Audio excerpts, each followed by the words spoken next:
Well, medical bills often come with sticker shock already. Now, some of the doctor coming up an added cost called a facility fee. News 5, patients have seen more and more of them in recent years. They can cost even more than the medical care itself, we're told. News 5 investigator Jonathan Walsh has been reporting on medical bill transparency now for years. And Jonathan, there's a growing concern among patients and politicians about these fees. Well, guys, the experts tell us that this all boils down to hospital consolidation. And that's where medical facilities have been purchasing doctors' offices and bringing them into the hospital system itself. But some states are fighting the fees. When you see this, how do you feel about that? I just feel flabbergasted, really. Beth Davis from Mentor says these medical bills from university hospitals are baffling. There just needs to be transparency about this, and that is not existing right now. She says during one November visit, she got a cortisone shot in her wrist at a UH location in Beechwood. In December, it was 3 shots in one visit at the same office. I walked in, sat with him, he gave me the shots, I walked out. 10 minutes tops. When the December bill came around, she says she got a facility fee from UH for more than $2,400. She says she called UH and it initially wouldn't budge on the cost. She then contacted agencies like the Ohio Attorney General's Office, the Ohio Department of Insurance, the Consumer Financial Protection Bureau, and more for help, but no luck. In fact, she says UH then looked back at her November appointment again. After I started to be a squeaky wheel, they went back, pulled that up and said, whoops, we forgot to charge you for this one. Here's another $314 facility fee for this visit. Same office, $314 this time, and no clear-cut reasons for the different dollar amounts. It just seems that the amounts are indiscriminate and unrelated to the cost of the service. Pretty random. Yeah. Gets very confusing very fast. Cheryl Damberg is from RAND Corporation that's been looking at the impacts of facility fees nationally for years now.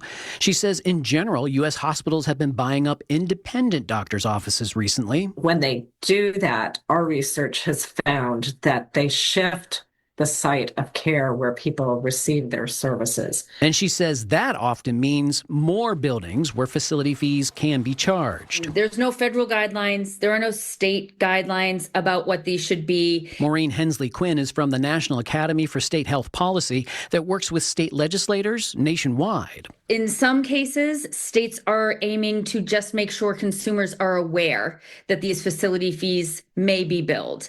And it goes all the way to prohibiting facility fees. Reports show 18 states so far have started to address facility fee concerns. In 2024, Ohio passed a law prohibiting facility fees for telehealth services.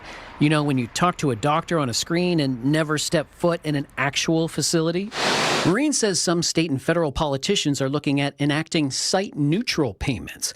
One price, no matter where you get your care. This is the payment for this service, regardless of a site. I know there's a lot of interest in states to pursue that. For the other side of this story, of course, we reached out to UH, Cleveland Clinic, Metro Health, even major hospital associations. We had a ton of questions, but none of these guys would go on camera and answer those questions. Not one.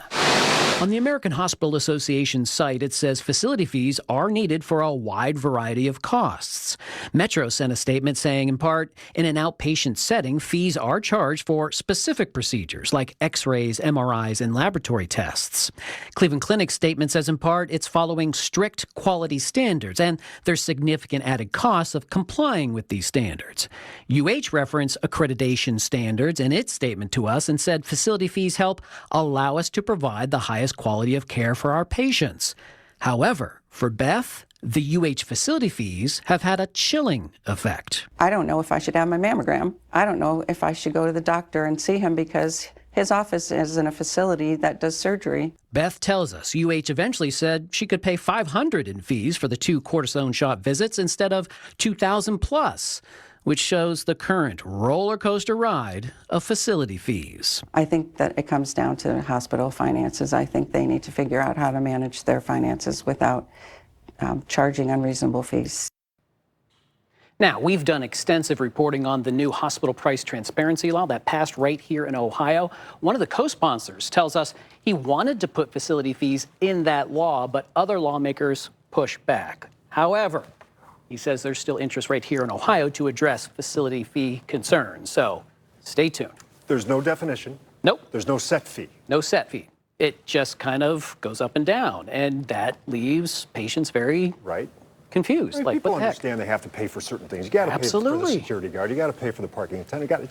Just tell us what it's. Tell us what it is, answer our questions. That's all we asked. Well done, Jonathan. You can read the full statement from advocates for facility fees. That's on our News 5 app.